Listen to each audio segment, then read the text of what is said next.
Ratio and proportion. Ratio और proportion क्या होता है पहले उसको समझना है।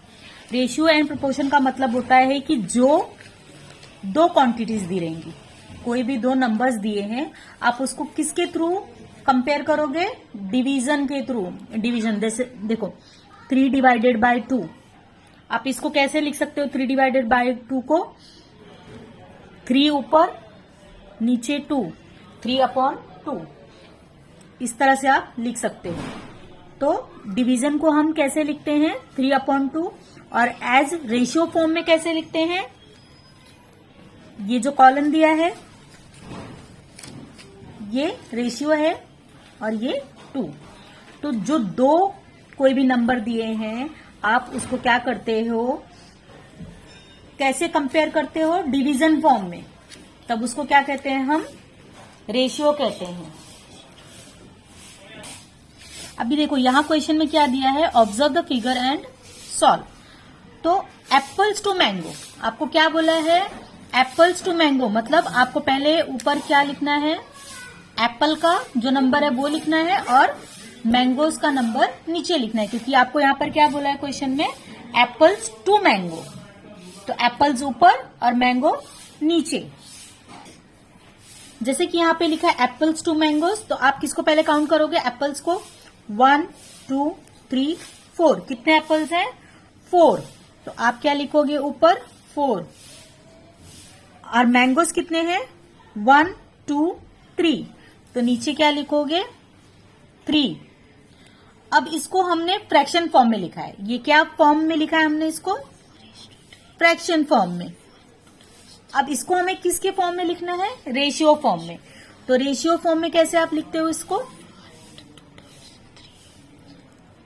4 और ये कॉलन का निशान और ये 3। तो ये इसको हम क्या पढ़ते हैं? Ratio form. ये जो कॉलन लगाया हुआ है ये क्या दिखाता है कि रेशियो है ये। आप इसको रीड कैसे करोगे फिर? जैसे मैंने आपको बोला एप्पल्स टू मैंगो, तो 4 क्या है? एप्पल्स है ना, और मैंगोस 3 हैं। तो आप इसको कैसे लिखोगे?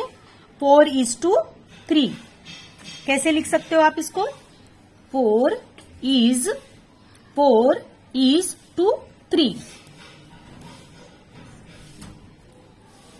तो आप इसको फ्रैक्शन फॉर्म में, रेशियो फॉर्म में, और इसको हम कैसे पढ़ेंगे वो इस तरह से लिख सकते हो।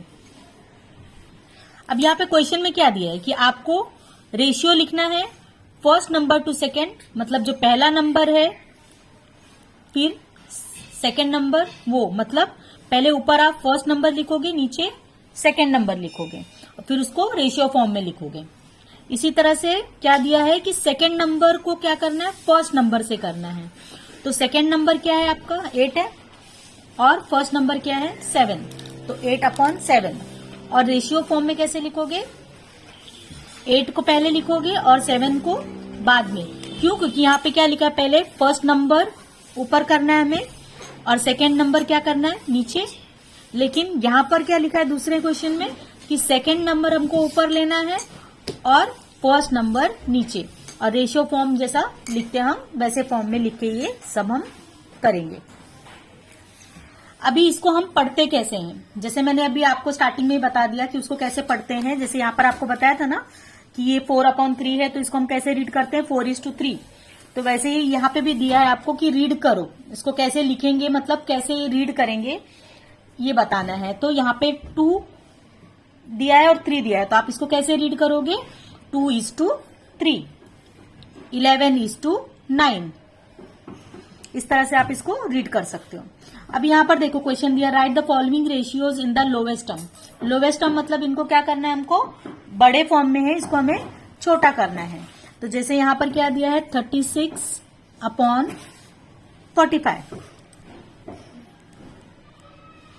36/45। तो जैसे मैं हमेशा आपको ट्रिक बताती थी कि इसका फैक्टर निकाल लो।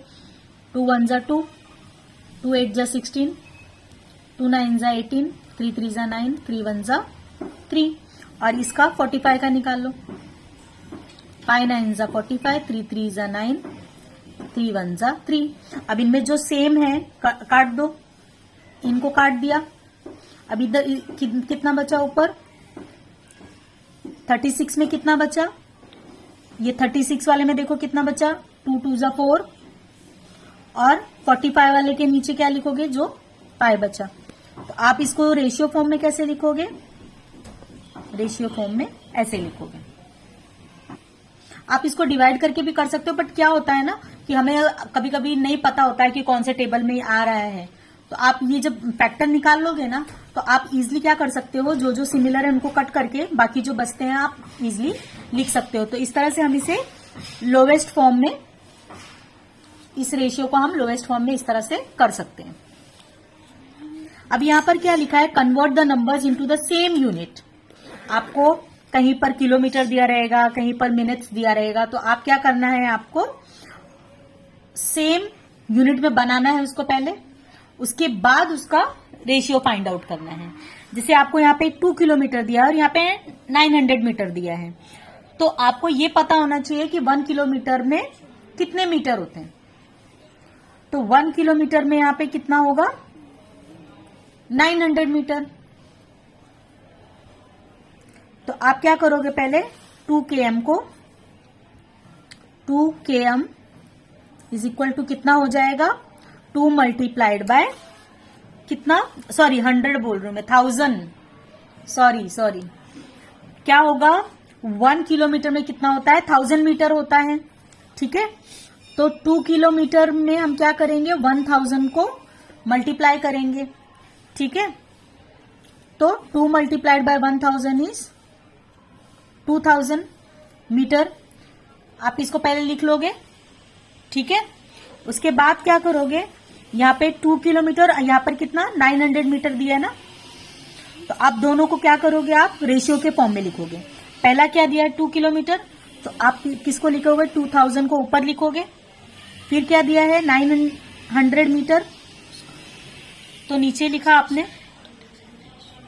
फिर आपको सिंपली क्या करना है, इधर इस जीरो को इस जीरो से कट कर देंगे, इस जीरो को इस जीरो से कट कर देंगे। अब यहां पर कितना बचा, 9, और यहां पर बचा 20। तो अभी आपको इसे डिवाइड करके कट करना है। तो अगर आपको नहीं समझ में आता है कि कौन से टेबल में आता होगा, तो आप सिंपली क्या करते हो, जैसे फैक्टर निकालती हूं वैसे फैक्टर निकालोगे। 20 का फैक्टर 2 1 जा 2 0, 2 5 जा 10, 5 1 जा 5। इसी तरह से आप 9 का भी फैक्टर निकाल लो। क्या होता है 9 का फैक्टर, 3 3 जा 9, 3 1 जा 3। अब यहां पर देखो, ये हमने 20 का फैक्टर निकाला, यहां पर 9 का, कुछ कट रहा है, नहीं कट रहा है, कुछ कट रहा है, नहीं कट रहा है। तो इसका मतलब क्या होगा, ये 20/9 ही हमारा आंसर है। तो हम इसको कैसे लिख लेंगे, 20 और ये रेशियो का साइन और ये 9, मतलब यहां पर कुछ भी नहीं कटा, तो हम क्या करेंगे, इसे एज इट इज लिख देंगे।